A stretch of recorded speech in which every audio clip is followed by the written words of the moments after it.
end of everything. It's just a small transition. Small transition.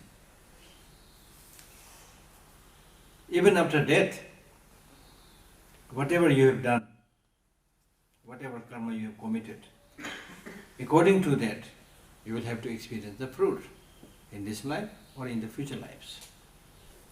So therefore it is worthwhile and important that you take the necessary steps right now. For example, now of course this is related to so many questions. How do we know that there is future life? Immediately we'll come up with those questions.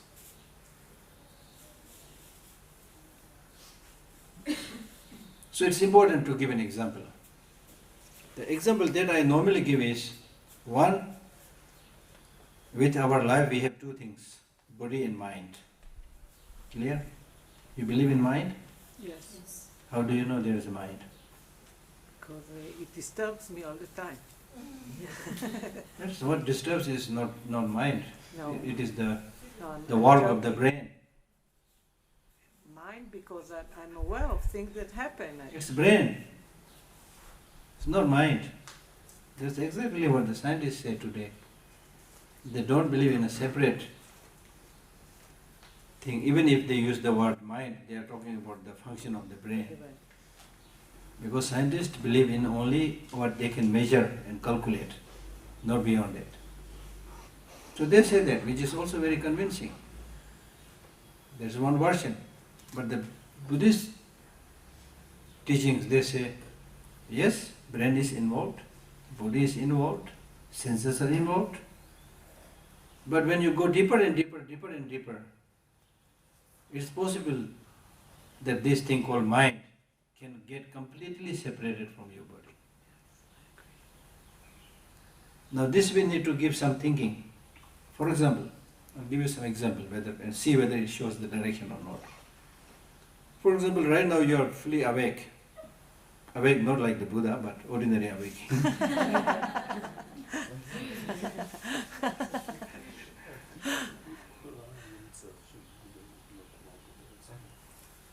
Awake, okay?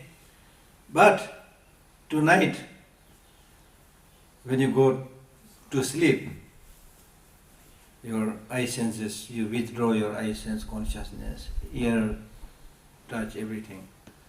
Then you start snoring, You're more or less dead person. Your body is not functioning anymore. But the mind becomes even more active. Then it starts dreaming. You are sleeping almost like lifeless on the bed, but your mind is shopping in New York. or at least in Tel Aviv or Jerusalem. Do you get such dream? No? No. You don't get any dream? No, not about shopping in New York. Oh, you don't dream shopping? No. Really? You shop enough in real life? No, not at all. You're not very interested in shopping. Or maybe picnicking. Picnicking. When you it's coming from the mind. huh? How do you know that it's coming from the mind? No, I'm saying that this is what the Buddhists say. This is what the Buddhists say. So the point is, I'm trying to prove that there is a thing called mind. Yeah, but That's why I'm trying to prove. Okay? I don't know, but I'm trying to prove. Because this is important. That's why you're asking this question, you see. So, even when the grosser levels of the body stops functioning, still there is an active thing going on. Okay? So, most probably this is what we call as mind. More than that, look at mosquito. Has it got a brain? Yes? Very small one. Small one? I don't know. Then go even smaller. Go even smaller. Amoeba? Amoeba or whatever, smaller, some of the small microbes. bacteria. Do they have brain? No. See? Not that we know of. Exactly. So what I'm trying to say is that you go smaller, smaller, smaller. So small that your naked eye cannot see. But with a microscope you can see that tiny, small insects are moving, around.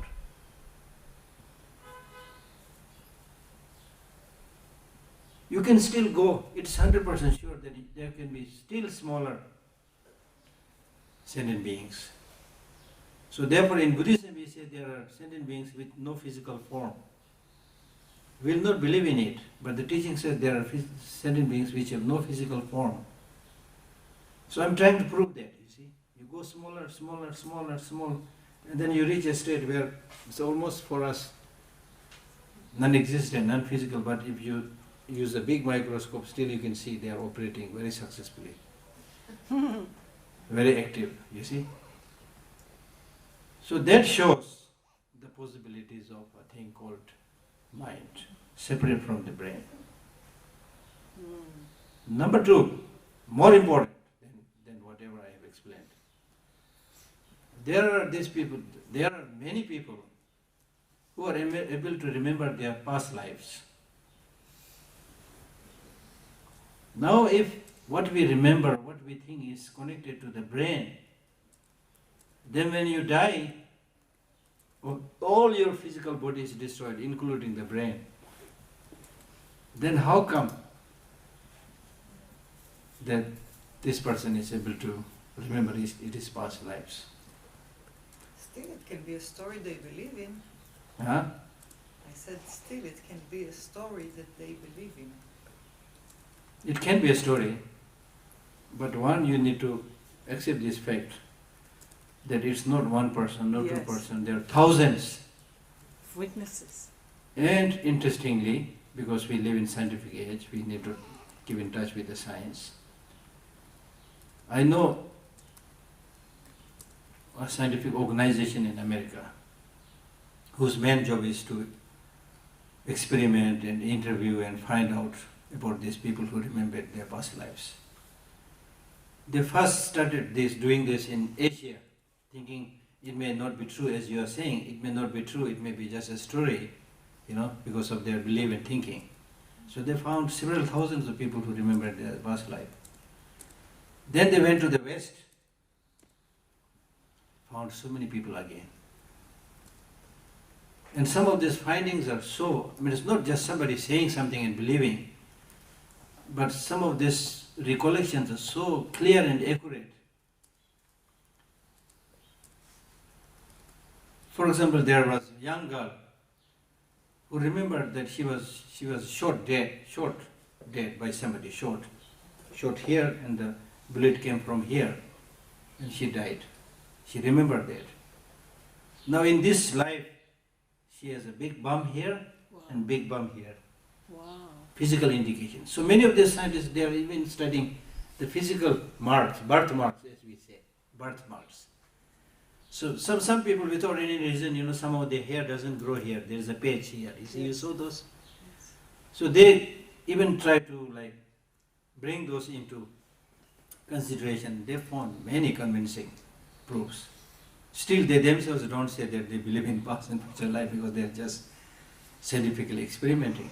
So we invited one of these scientists to Dharamsala to give a presentation during one of our Buddhist and Science Dialogue conference. So what I'm saying is that in between there's no brain, you see, but still people are able to recollect this. And my own institution, library, we also did at least interviews of some young kids who claimed that they remember their past lives. Very interesting, there was one young girl who remembered that in her past life she was a drunkard, very fond of drinking, get intoxicated, very fond of drinking. She remembered that. And in this life she was always thirsty. And even when she was very small, go to school, the parents, unlike many Tibetans, they are not so fond of drinking too much water as we do in the West. But she was always fond of water, she has to drink a lot of water. So always the parents made it sure that she carries bottles of water in her bag. Things like that. So this probably shows that there is, apart from the brain, there is a thing called mind. But we need to analyze more. This is important, because if there is future life, then we need to think about the future life also. If it is 100% sure there is no future life, then why worry? But the practice of value and morality we need even in this life, even for this life. Okay, not maybe big practices, but being good is necessary also for this life. Okay. So if there is future life, then how much we will fare in the future life is dependent upon what karma we did. Good karma, bad karma. Good karma, you will suffer. You will be fine. Bad karma, you will suffer. So therefore it is important to be very careful about what you are doing and refrain from doing destructive karmas. And ensuring the adoption and practice of positive karmas. And so he gives many examples. One of the examples he says, even in ordinary life, we say, somebody has done good to me, so I must repay that kindness. Somebody has done bad to me, therefore I will also repay in the same coin. So we have some understanding that if you do good, you will get good things. If you do bad, you will get bad.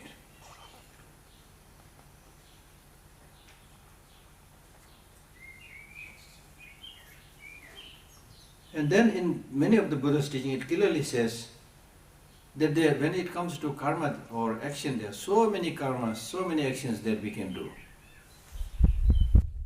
And in fact, the varieties of people that you see, varieties of sentient beings that you see, is very much dependent on what kind of karma they did in the past.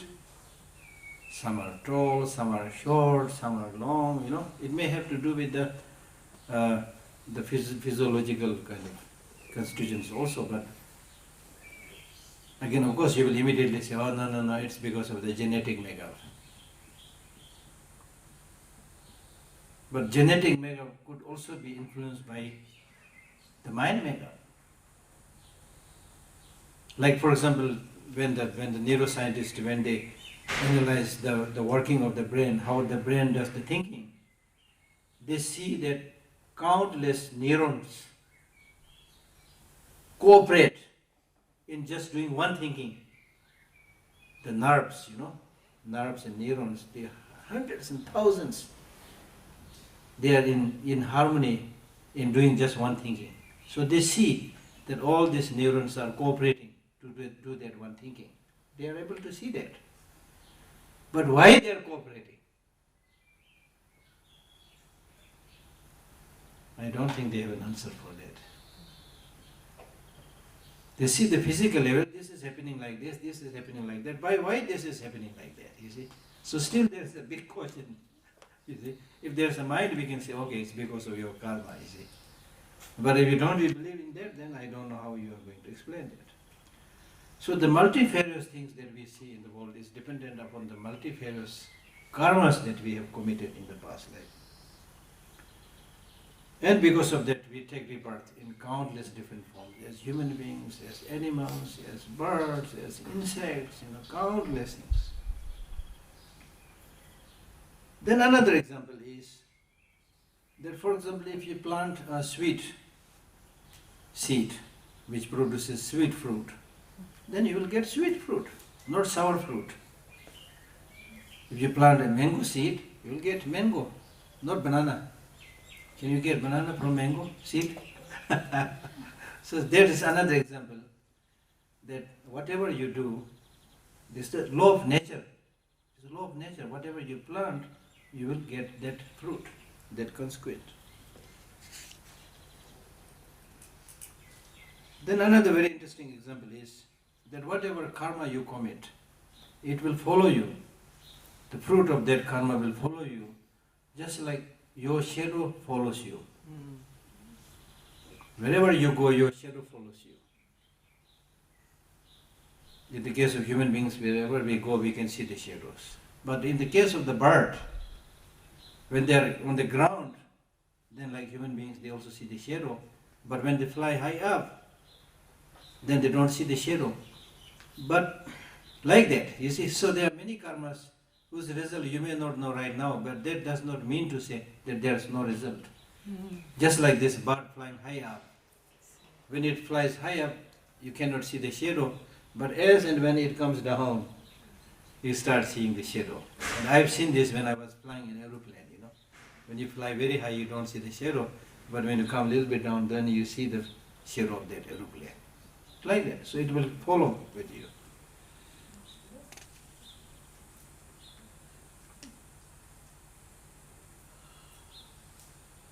So that means to say that what will you experience is very much dependent upon what you have done. You alone will have to experience the fruit of what you have done. No relatives and friends can share that. That's the thing, another thing. In this life, even if we have a lot of difficulties, some people can come and help us a little bit. But when you die, the fruits of what you have done, positive, negative, you alone will share. And nobody can share it. There is a story of a hunter. So he was hunting. His livelihood was hunting. He used to kill animal and then look after his family. Then a Lama said, "You are killing so many animals, it's not good. You will have to suffer the consequences." Then he said, no, not just me. My whole family member. They will share the consequences of my killing, because I am doing this not just for me, but for my whole family. Then the Lama said, "I wish you can, that is possible, but you go home and ask your wife." So he goes back and asks his wife, this is what the Lama said, but I'm sure you will share the consequences of my killing. And then the wife said, "I wish I can share. I wish I can share, but it's impossible to share the consequences of the individual wrongdoing. The individual has alone, experienced that consequences. So it's like that. And the result of what the negative doings, the fruit will not happen on a rock or a tree. It will happen on your mental continuum. You have to experience that. And then also another important thing is that normally we pay very less attention to the consequences of negative actions, because the fruits of these negative actions will not immediately cut you. You do something wrong, and then the fruit will immediately come and cut you like a knife, It will not harm you immediately. Because of that, we again neglect. But this does not mean to say that you will escape from experiencing the consequences. It will be there. You cannot cheat the nature. It will be there.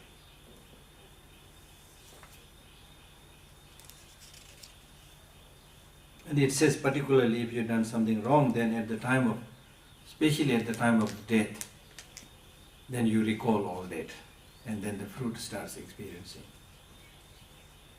Because there are people who live a very good life. I'm not saying Buddhist, anybody who lived a good life, then die peacefully, most of them. But then some, when they die, they express a lot of fear. Some people, they say, "Oh, please pull me, I'm now drowning into a pit of fire." They get all these feelings immediately. So, it happens.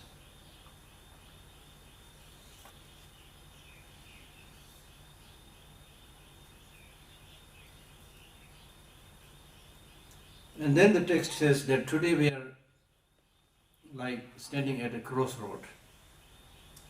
At a crossroad. So it's very important how you choose the path. Because if you make a mistake of going in the wrong direction, then after that, even if you want to come back and choose the right direction, you may not be able to do that. So we are sitting at a crossroad to go up or go down.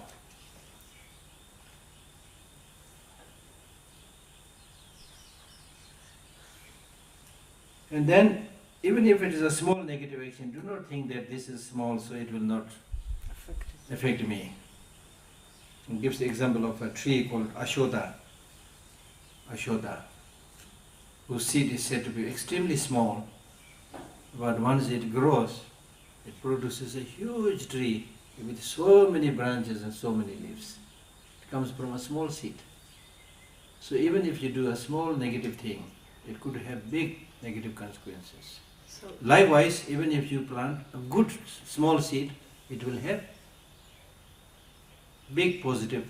so it looks like there is no correlation between the kind of negative or positive actions you do. You can become will be is in no correlation of the importance or the size of the action that you do. Of course, he's saying even with a small thing it can happen. So if you do the big thing, it will be even big.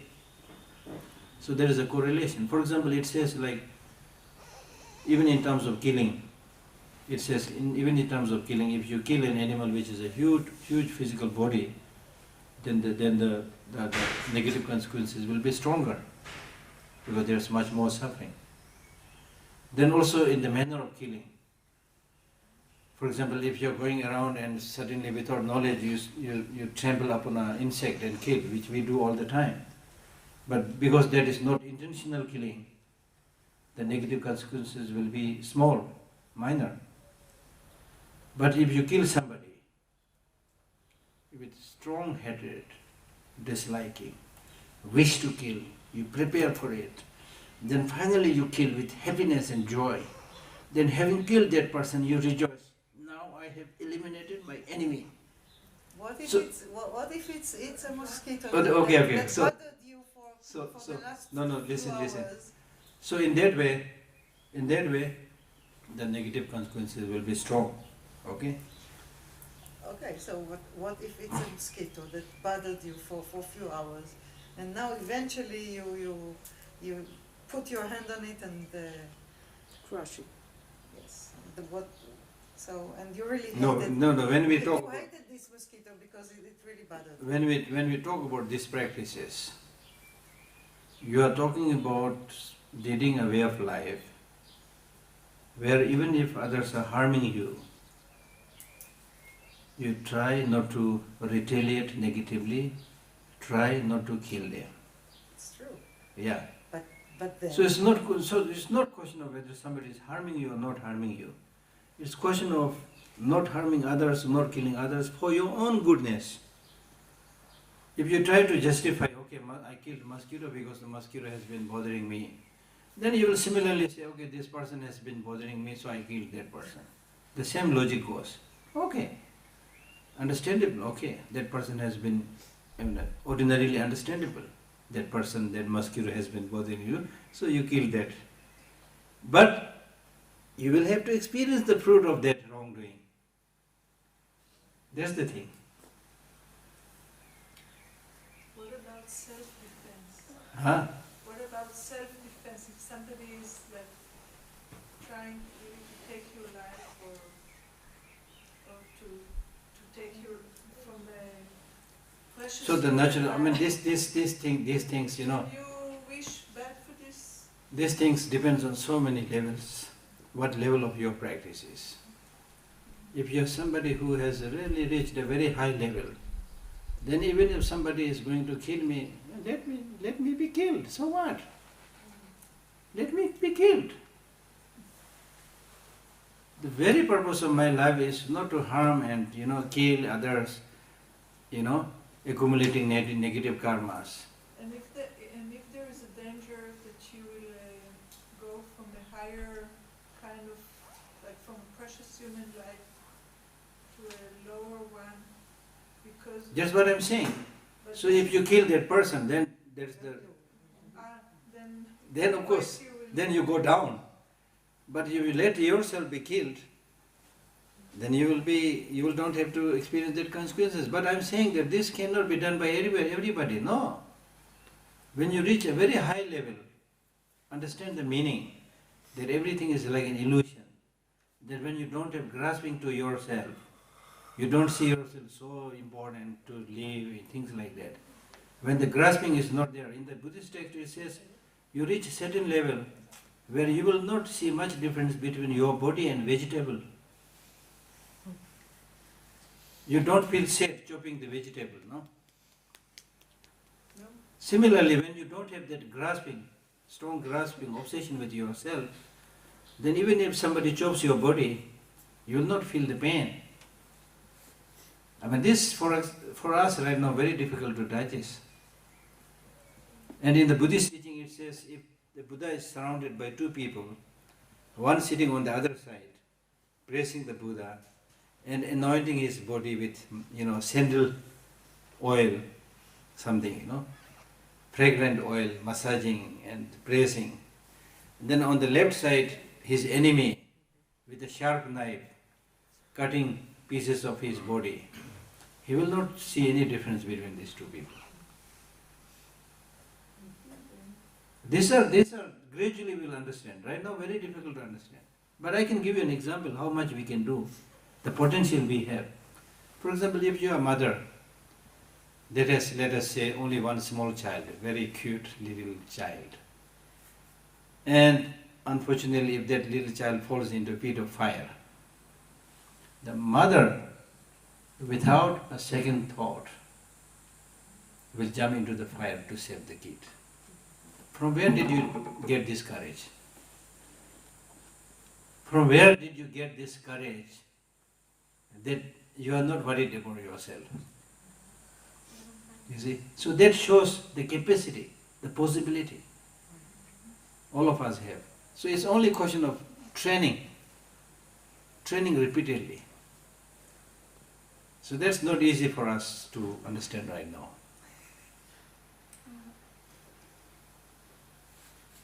Yes? About the